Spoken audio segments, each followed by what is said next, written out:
இது மகிமை நேரம்.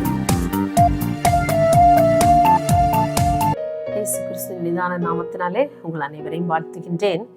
இந்த 5ஆம் நாளின் காலை வேளையில் கூட உங்களோடு கூட தியானிக்கும்படியான காரியங்களை குறித்து நாம் இந்த வாரம் முழுவதும் நாம் சிந்தித்து கொண்டு வருகின்றோம்.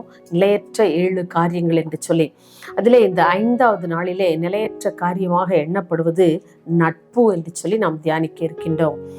யோவான் 16ஆம் அதிகாரம் 32ஆம் வசனத்தை வாசிக்கும் பொழுது, இதோ நீங்கள் சிதறுண்டு அவனவன் தன் இடத்துக்கு போய் என்னை தனியே விட்டுவிடும் காலம் வரும், அது இப்பொழுது வந்திருக்கின்றது.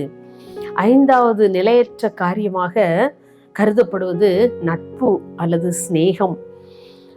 நம் வாசிக்க கேட்ட பகுதியானது இயேசு தம்முடைய சீஷர்களை பார்த்து கூறிய ஒரு பகுதி.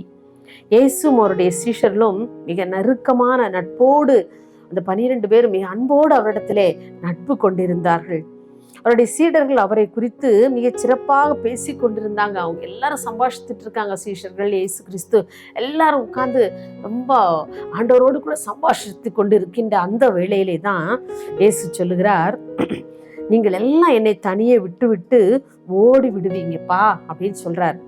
அப்போ சீடர்கள்லாம் அதை ஏற்றுக்கொள்ளலாம். ஆண்டவரே, நாங்கள் உண்மை ஒரு நாள் என்ன செய்ய மாட்டோம், அப்படி தனியாலாம் நாங்கள் விட மாட்டோம், நாங்கள் உங்களோடு தான் இருப்போம், சாவிலும் வாழ்விலும் சாவிலும் என்னுடைய எல்லா நேரத்திலும் உங்களை தான்ப்பா நாங்கள் பின்பற்றுவோம், நாங்கள் வேற யாரையும் நம்பி உண்மை விட்டு நாங்கள் ஓட மாட்டோம் அப்படிலாம் சீடர்கள் அவருக்கு என்ன சொல்றாங்க, மறுமொழி சொல்றாங்க.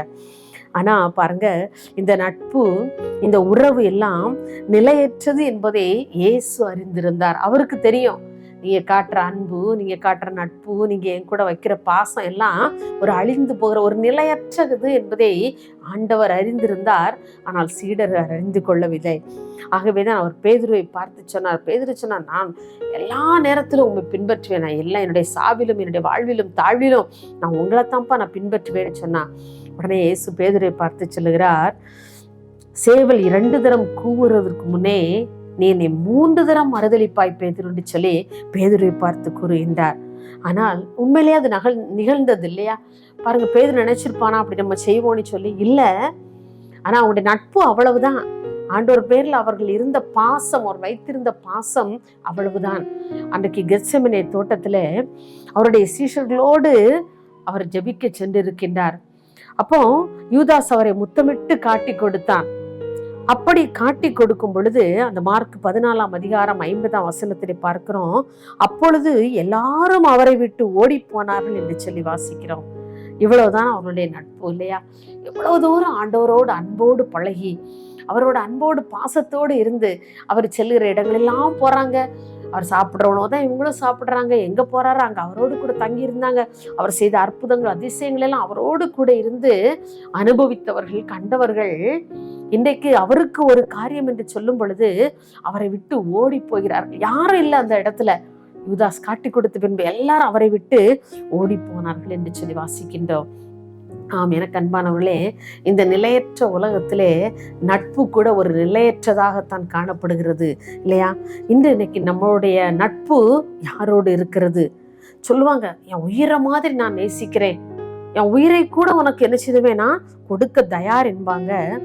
ஆனா இதை விட ஒரு நல்ல நண்பர்களோ, சிறந்த நண்பர்களோ, பணபலம் படைத்த ஒரு அழகான மகளோ மகனோ கிடைக்கும் பொழுது நம்ம எல்லாம் உதாசீனப்படுத்தப்படுவோம். அதை மனிதர்கள் உணர்வது கிடையாது. இந்த நட்பெல்லாம் நிலையற்றது என்பதை மனிதர்கள் உணராமல் இருக்கின்றார்கள். பாருங்க, இன்றைக்கு இந்த காலங்களிலே அநேக வாலிப சகோதரர்கள், சகோதரிகள் மாறி போகிறதுக்கு இதுதான் காரணம். ஒரு நிலையற்ற நட்பை நம்பி தன்னுடைய பெற்றோரை உதாசீனப்படுத்தி விட்டு வீட்டை விட்டு வெளியேறி விடுகின்றார்கள். ஆனால் சில காலங்களுக்குள்ளே அந்த நட்பு கசந்து போகிறது, மறுபடியும் திகைக்கின்றார்கள்ல. எத்தனையோ பேர் எவ்வளவு கஷ்டத்தில் அப்படியே உயிரை மாற்றிக்கிறாங்க, விஷத்தை குடிச்சிடுறாங்க, இல்லை தன்னுடைய வாழ்க்கையை முடித்து கொள்கிறார்கள். அவருடைய வாழ்க்கை எவ்வளவு கசப்பாக மாறி விடுகிறது. ஐயோ, என் பெற்றோர் சொல்வதை நான் கேட்காமல் இப்படிப்பட்ட ஒரு துணையை நான் எனக்கென்று தெரிந்து கொண்டேனே, என்னுடைய நட்பை நான் நம்பினேனே, நான் பேச்சை நான் நம்பினேனே என்று சொல்லி நிறைய வேளைகளில் இன்னைக்கு நிறைய காரியங்களை குறித்து நாம் வாசிக்க கேட்கின்றோம் இல்லையா? அநேக தொலைக்காட்சிகளையும் நாம் கேட்கின்றோம். நம்முடைய அருகாமையிலே நடக்கின்ற ஒரு சம்பவமும் கூட இது. பாருங்க, இன்றைக்கு தவறான உறவுக்காக உலக மனிதர்கள் எல்லாம் அவருடைய நட்பெல்லாம் நிரந்தரமற்றது என்று சொல்லி நாம் ஒவ்வொரு நாளும் நான் நினைத்து பார்க்க வேண்டும். இயேசு கிறிஸ்துவை தவிர நம்முடைய நட்பு அவரோடு கூட இருக்குமானால் நம் தீமையான காரியங்களுக்கு நம்மை அனுமதிக்க மாட்டோம் இல்லையா? இந்த காலத்திலே பாருங்க, கள்ள உறவிற்காக கணவன் மனைவியை கொலை செய்து விடுகிறான். மனைவி கணவனை, குழந்தைகளை கூட என்ன செய்யறாங்க? கொலை செஞ்சிடறாங்க. ஏன்? தன்னுடைய கள்ள உறவு பாதிக்கப்பட்டு விடுமோ என்று சொல்லி. பாருங்க, இன்றைக்கு நம்முடைய நட்பு எப்படி இருக்கிறது? அன்றைக்கு சீடர்கள் இயேசுவோடு கூட இருந்த நட்பு மாதிரி இருக்கிறதா? அப்படி வேண்டாம் எனக்கு அன்பானவர்களே. நம்முடைய நட்பு ஆண்டவரோடு கூட இறுக்கமான ஒரு உறவாக நாம் இருக்கும் பொழுது, இந்த உலக மனிதர்களோடு அல்ல, நம்முடைய நட்பு ஆண்டவரோடு இருக்கும்போது நிச்சயமாக நாம் பரிசுத்தமுள்ளவர்களாக வாழ முடியும். நம்முடைய வாழ்க்கையை ஆண்டவர் பரிசுத்தமுள்ளதாக மாற்றுவார். சிறந்து மற்றவர்களுக்கு முன்பதாக நம்மை மேன்மை உள்ளவராக, மகிமை உள்ளவர்களாக நம்மை மாற்றுவார். ஆம், எனக்கு அன்பானவர்களே, இன்றைக்கு நம்ம யோசித்து பார்ப்போம், நம்முடைய நட்பு எவ்வாறு இருக்கின்றது என்று. இயேசுவின் நட்பு மாத்திரமே இந்த உலகத்திலே நிரந்தரமானது, ஒரு குறைவில்லாதது, ஒரு பரிசுத்தமானது. அந்த தூய்மையான ஒரு நட்பு மாத்திரமே. இந்த உலகத்தின் வேற எந்த நட்புங்களும் கூட நம்மை விட்டு பிரிந்து போய்விடலாம். கணவனுடைய அன்பு கரைந்து போம், மனைவியினுடைய அன்பு மறைந்து போம், பிள்ளைகளுடைய அன்பு பிரிந்து போம் என்று சொல்லி நாம் பாடுகிறோம் இல்லையா? ஆனா இயேசுவினுடைய நட்பு மாத்திரமே என்றைக்கும், அதுல எந்த மாசு மறுவே இல்லை. ஒரு பரிசுத்தமான ஒரு அன்பு, ஒரு குறைவில்லாத அன்பு. நாம் ஒருவேளை பாவத்தில் இருக்கும் போதும் கூட நம்மை தூக்கி எடுக்கின்ற ஒரு அன்பு இல்லையா? நம்ம பெற்றோர் கூட நம்மளை வெறுத்துடலாம். இவ்வளவுதானா இவன், இவ்வளவுதானா இவள் என்று சொல்லி, எனக்கு என் மகனே இல்லை, எனக்கு அவன் மகளே இல்லை அப்படி சொல்லி நம்மளை வெறுத்து விடுறாங்கல்ல பெற்றோர்கள். ஆனால் நாம் பாவம் செய்தாலும் நம்மை தூக்கி எடுத்து அவருடைய மார்போடு அணைக்கின்ற அந்த நட்பு இருக்கின்றதே, அதை இந்த உலகத்துல நாம் பெற்றுக்கொள்ள வேண்டும். அவருடைய நட்பை நாம் விட்டு விலகாதிருக்க வேண்டும். அவர் நம்மை அவருடைய மார்போடு அணைத்துக் கொள்கிற நல்ல தகப்பனாக இருக்கின்றார்.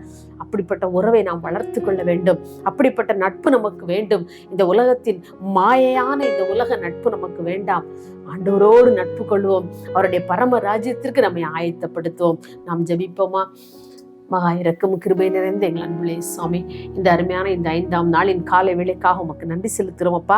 ஆண்டவரே, இந்த நாளிலும் கூட நாங்கள் அழிந்து போகிற மாயமான இந்த நட்பு ஆண்டவரே, அது நிரந்தரமற்றது ஆண்டவரே. அதை நாங்கள் உணர்ந்த பிள்ளைகளாக, நிலையற்ற இந்த ஆண்டவரே இந்த நட்பு ஆண்டவரே, அன்றைக்கு உம்முடைய சீடர்கள் உம்மோடு எவ்வளவு ஆண்டவர் நட்போடு இருந்த பொழுதிலும் அந்த கடைசி நேரத்துல உம்மை விட்டு பிரிந்து ஓடி போனதை போல எங்களுடைய வாழ்க்கையில் நாங்கள் உம்மை விட்டு பின்வாங்கி போய் விடாதபடி, உம்மை மறுதலித்து விடாதபடி ஆண்டவரே, இந்த உலக நட்பாக அல்ல ஆண்டவரே, நாங்கள் உம்மோடு கூட நீர் எங்களுக்காக சிந்தின அந்த இரத்தத்தை நாங்கள் உணர்ந்தவர்களாக, அந்த இரத்தத்தை நாங்கள் உதாசீனப்படுத்தாதபடி நாங்கள் உம்மோடு நிலையான ஒரு ஐக்கியம் கொள்ள, ஒரு நட்பை ஆண்டவரே உம்மோடு கூட வளர்த்து கொள்ளத்தக்கதான கிருபைகளை எங்களுக்கு தாங்க. உம்முடைய நட்பு நிரந்தரமான ஒரு நட்பு அப்பா. உம்முடைய நட்பு ஒரு பரிசுத்தமான நட்பு அப்பா, ஒரு குறைவில்லாத ஒரு நட்பு ஆண்டவரே. அந்த நட்பை நாங்கள் ஒவ்வொருவரும் வளர்த்து கொள்ள எங்களுக்கு கிருபை தாங்க.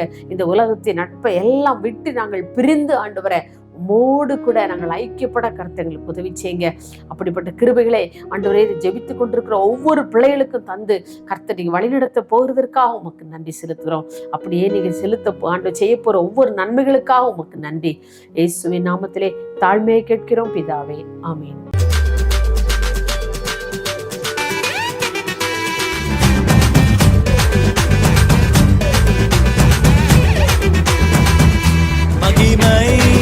மகிமை